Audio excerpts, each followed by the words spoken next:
श्रोता बंधु मानक अनेक अनेक शुभेच्छा एवं शुभकामना।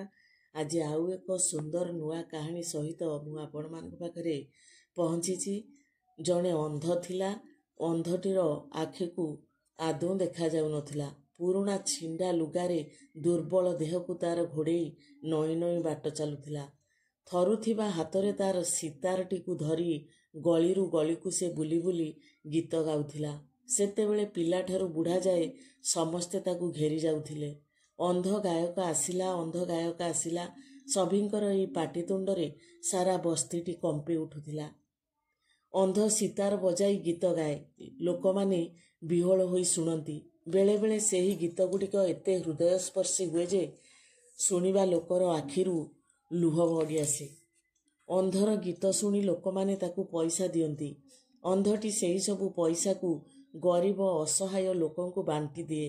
जहा किछि बली जाए ताकू से गोटे लंबा मुणी रे पुराई छाती भितरे लुचाई रखे, कारण काले किए चोरी करी ता पैसा को नहीं जीवो। अंधटीर घर द्वार किछि नथिला। जेउठी राति होई जाए सेठारे से सोई पड़े। जेउ आड़ को रास्ता थाए से सेही आड़ को चली थाए। घास पड़िया भितरे भी बुले। लोकमाने कहंती जे से जने भिकारी। केही केही मध्य भल गायक बोली ताकू कहंती एवं गाँर केतेक लोक ताकू पूरा पागलटीए बोली भी भाबंती। थरे गोटिए गाँरे से गीत गाउथिला। बहुत लोक ताकू चारिआडू घेरी तार गीत शुणुथिले। सेमानक भितरे जने धोबधबलिया लोक अंध गायकों को रागी करी पूरा चिड़िकी ता गीत शुणुथिला। गीत शेष होई जिबारु लोकमाने जीवाकू बाहरिले। सेतिकी बेले सुविधा पाई से अजणा लोकटी अंधठारू जबरदस्त रूपा टंका थिबा मुनिटी को छड़ाई नेला। सेतेबेले अंध गायक बिचरा चित्कार करी उठिला, अरे लुटी नहीं गला, दिन दी पहरे मो ठारू लुटी नहीं गला। अंधर चित्कार शुणी चारिआडू लोकमाने दौड़ी आसिले एवं सेही अजणा लोकटी को धरी गालीगुलज कले। अंध भिखारी ठारू लुटी करी नेला बेले तुमको लाज लागिलानी? तुमे मनीष नुहे, पशु, राक्षस। लोकमानक गालीगुलज शुणी अजणा लोकटी कड्डा भावरे कहिला, तुम मानक मुंड खराब हो जाइछि। एही मुनिटी मोर। एई भिखारी ठारे कोठु पैसा आसिला? जदि ता पाखरे पैसा थांता तेबे से कोन भिक मागु थांता? अजणा लोकटीर एईपरि कथा शुणी समस्ते आश्चर्य हेले। जेतेबेले से टंका मुनिटी को फेराई देलानी सेतेबेले लोकमाने ताकू धरी अदालत को नहीं गले। अदालतर विचारपति सहानुभूति देखाई अंध भिखारी को बसाइले एवं रागरे अजणा लोक आड़ को देखी कहिले, तुमे दिन दी पहरे ए अंध भिखारी ठारू पैसा लुटी करी नेउथिल? जानिछ ए बड़ अन्याय, तुमर एते साहस?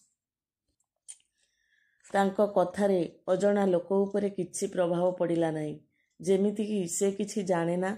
एवं तापरे से हठात छिड़ा होई गंभीर भावे कहिला, आपण जानती काहा सहित कथाबार्ता आपण करूछंती? मु केते बड़ परिवारर लोक, मोर पूर्वपुरुष केते बड़ लोक थिले, मु पुणी चोरी करबी? अंध भिखारी को लुटिबी? मु कौन एते तळकू खसी पारिबी?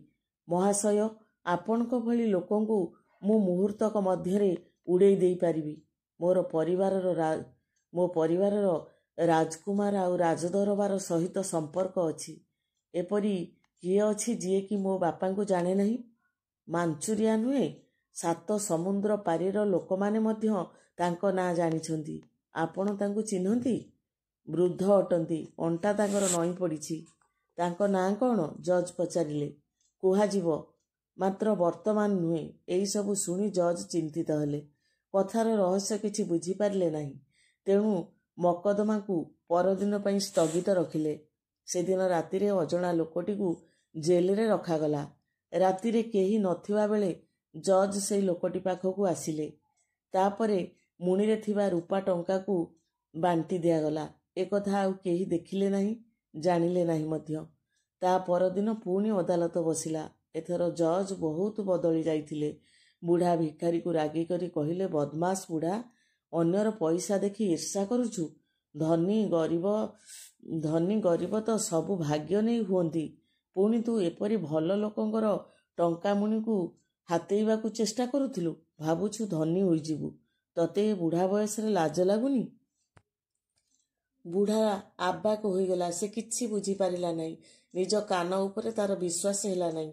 କ'ଣ ଭାବୁ ଭାବୁ ସେ ହଠାତ୍ ତଳେ ପଡ଼ିଗଲା। ଯେପରିକି କାନ ପାରି ସେ କିଛି ଶୁଣୁଛି। ଅନେକ ସମୟ ପର୍ଯ୍ୟନ୍ତ ହାତରେ ଚଟାଣକୁ ଅଣ୍ଡାଳିବାକୁ ଲାଗିଲା। ଏଇସବୁ ଦେଖି ଜଜ୍ କିଛି ବୁଝିପାରିଲେ ନାହିଁ। ତାକୁ ପଚାରିଲେ, ଏ କ'ଣ କରୁଛ? ଅନ୍ଧଟି କହିଲା, ମହାଶୟ, ବର୍ତ୍ତମାନ ମୁଁ ଗୋଟିଏ ଶବ୍ଦ ଶୁଣିଥିଲି। ତାହା ରୂପା ଧାତୁର ଶବ୍ଦ ଭଳି ଥିଲା। କେଉଁଠୁ ଆସୁଥିଲା ସେ ଶବ୍ଦ ତାହା ଖୋଜୁଛି। କାଳେ କେଉଁଠାରେ କିଛି ରୂପା ଟଙ୍କା ମିଳିଯିବ ଓ ତାହା ମୁଁ ଆପଣଙ୍କୁ ଉପହାର ଦେବି। କିଛି ସମୟ ରହି ପୁଣି କହିବାକୁ ଲାଗିଲା, ମୁଁ ଅନ୍ଧ, ଦେଖିପାରେ ନା, କିନ୍ତୁ କାନରେ ଶୁଣିପାରେ। ସେହି ରୂପାର ଶବ୍ଦ ଏପର୍ଯ୍ୟନ୍ତ ମଧ୍ୟ ଶୁଭୁଛି। କାରଣ ଆପଣମାନଙ୍କ ମଧ୍ୟରୁ କେହି ଶୁଣିପାରୁନାହାନ୍ତି। ଗୁରୁଜନମାନେ କହିଛନ୍ତି ଏହି ଶବ୍ଦ ଯୁଗ ଯୁଗ ଧରି ଶୁଣାଯାଉଛି, ଆଉ ଭବିଷ୍ୟତରେ ମଧ୍ୟ ଶୁଣାଯିବ। ଯେଉଁଦିନ ପୃଥିବୀର ସବୁ ପଥର ତରଳିଯିବ, ପାଣି ଭଳି ବହିବାକୁ ଲାଗିବ, ସେଦିନ ଆଉ ଶୁଣାଯିବ ନାହିଁ। କେବେ ହେଲେ ଶୁଣାଯିବ ନାହିଁ। ଏଇ କଥା କହି ଦୁଇ ହାତରେ ସେ ମୁଣ୍ଡକୁ ବାଡ଼େଇ କାନ୍ଦିବାକୁ ଲାଗିଲା। ତାପରେ ବେହୋସ ହୋଇଗଲା। ଯେତେବେଳେ ତାର ଚେତା ଆସିଲା, ସେ ନିଜକୁ ଉଚ୍ଚା ଉଚ୍ଚା କାନ୍ଥ ଥିବା କୋଠରୀ ଭିତରେ ବନ୍ଦ ହୋଇଥିବାର ଦେଖିଲା। ଲୁହା ଶିକୁଳିରେ ସେ ବନ୍ଧା ହୋଇ ପଡ଼ିଥିଲା। ଏହି ଘଟଣା ଘଟିବାର ବର୍ଷେ ନୁହେଁ, ଅନେକ ବର୍ଷ ବିତିଗଲାଣି। ଆଜି ସେ ଭିକାରୀ ନାହିଁ, ଜଜ୍ ନାହାନ୍ତି ବା ସେହି ବନ୍ଦୀଶାଳା ନାହିଁ।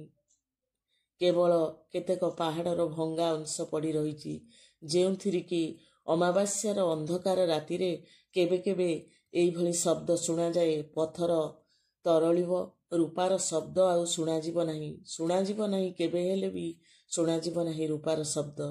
ଲୋକମାନେ ସେହି ରାସ୍ତାରେ ଏକୁଟିଆ ରାତିରେ ଯାଆନ୍ତି ନାହିଁ। ଡରନ୍ତି, କୁହନ୍ତି ଭୂତ ଏପରି କହୁଛି। ଏହି କାହାଣୀରୁ ସ୍ପଷ୍ଟ ଅନୁମୟ ହେଉଛି ଯେ ଭିନ୍ନକ୍ଷମ ବ୍ୟକ୍ତି ପ୍ରତି କିଭଳି ଭାବରେ ଅନ୍ୟାୟ, ଅତ୍ୟାଚାର, ଏ ଲୋକମାନଙ୍କ ମନରେ ଟିକେ ସାଧାରଣ ବିବେକ ଆଉ ଦୟାଭାବ ବି ନାହିଁ। ଆମେ ସମାଜରେ ଜନ୍ମ ହୋଇଛନ୍ତି। ଭଗବାନ ସମସ୍ତଙ୍କୁ କିଛି ନା କିଛି ଗୁଣ ଦେଇଛନ୍ତି, କିଛି ଖୁଣ ଦେଇଛନ୍ତି। କିନ୍ତୁ ସେମାନଙ୍କଠାରେ ସେମାନେ ଅକ୍ଷମ ହେଲେ ବି ତାଙ୍କର ଅନ୍ୟ କିଛି ଭଲ ଗୁଣ ରହିଛି, ଯାହାକି ତାଙ୍କୁ ସମାଜରେ ପ୍ରତିଷ୍ଠିତ କରାଇବାରେ ସହାୟକ ହେଉଛି। କିନ୍ତୁ ଆମେ ଭଲ ସକ୍ଷମ ହୋଇ ମଧ୍ୟ ଆମର ସବୁ ଜିନିଷ ଠିକ୍ ଠାକ୍ ଥାଇ ମଧ୍ୟ ଆମେ ତାଙ୍କ ପ୍ରତି ସମ୍ବେଦନଶୀଳ ନ ହୋଇ କିଭଳି ଭାବରେ ନିଷ୍ଠୁର ହୋଇପଡ଼ିଛନ୍ତି। ସମାଜରେ ବର୍ତ୍ତମାନ କେବଳ ଭିନ୍ନକ୍ଷମମାନଙ୍କ ପ୍ରତି ନୁହେଁ, ସମାଜରେ ଦୁର୍ବଳ ଉପରେ କିଭଳି ଅତ୍ୟାଚାର ଚାଲିଛି ସବଳର, ଏବଂ ତାକୁ ନେଇ ଏ କାହାଣୀଟି ଆପଣମାନଙ୍କୁ କିଭଳି ଲାଗିଲା ନିଶ୍ଚିତ କମେଣ୍ଟ ମାଧ୍ୟମରେ ଜଣାଇବେ। ରହିଲି, ଧନ୍ୟବାଦ।